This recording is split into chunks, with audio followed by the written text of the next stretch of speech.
Bonjour à tous, à toutes, ici Négor. On se retrouve pour une nouvelle vidéo. Aujourd'hui, on va parler du nouveau micro que j'ai commandé pour ma gamme du coup PC audio. On parle du Audio-Technica AT2020 en XLR, donc c'est le même que j'ai actuellement, sauf que le mien il est en USB, donc moi c'est le AT2020 plus USB que j'ai. Donc là on va parler du XLR, on va revenir très vite dessus parce que c'est un micro, donc il n'y a pas grand chose dans la boîte. Et au-delà de ça, le micro vous connaissez déjà, je joue avec tous les jours, je stream avec tous les jours, donc enfin tous les jours.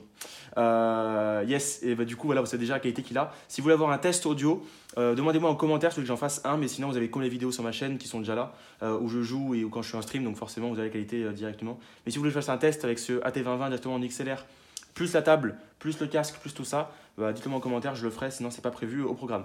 Le micro est vendu avec ce petit arbre de maintien, avec le micro bien sûr, la pochette de transport, et dedans on retrouve juste le fascicule qui vous explique les specs techniques du micro, mais rien de spécial.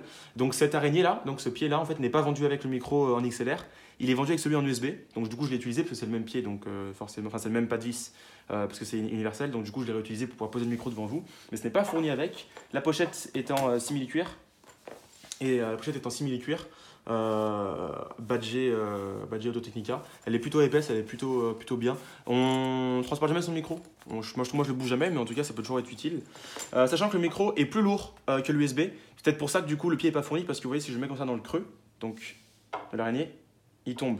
Donc c'est peut-être pour ça qu'il n'est pas fourni, parce que du coup je suppose qu'il est trop lourd pour le pied. Alors que l'USB est plus léger, car il n'y a pas de condensateur à l'intérieur, et donc forcément le pied ne viendrait pas s'il était fourni avec. Donc ça c'est plutôt cool, voilà, qu'il n'est pas fourni pour pas qu'on soit déçu.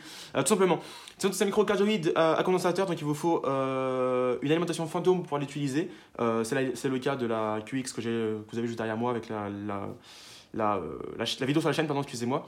Donc la capsule avant est juste ici avec Audio-Technica qui est marqué là. Au niveau du design, on est ici en acier avec des petites taches claires, brillantes de peinture, c'est plutôt joli. Sur le haut, ici c'est en plastique, voilà. Vous avez du coup juste deux grilles qui se succèdent pour protéger la capsule. Vous avez ici le rappel, attendez, tac, je mets ici, voilà. Le rappel que c'est un micro cardioïde, tout simplement. P48, donc c'est pour fantôme, je suppose, le P de fantôme.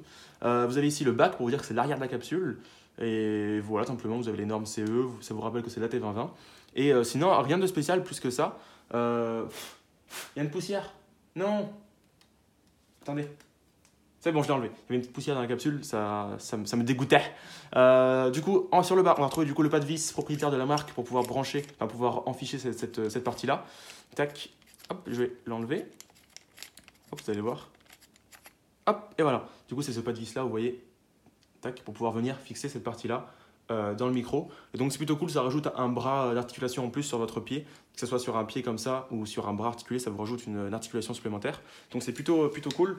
Je vais venir du coup sur la prise XLR sur le bas, donc qui se trouve juste ici, donc en trois branches classiques. On vient brancher un câble comme celui-là. D'ailleurs, je vais en parler dans la prochaine vidéo des câbles.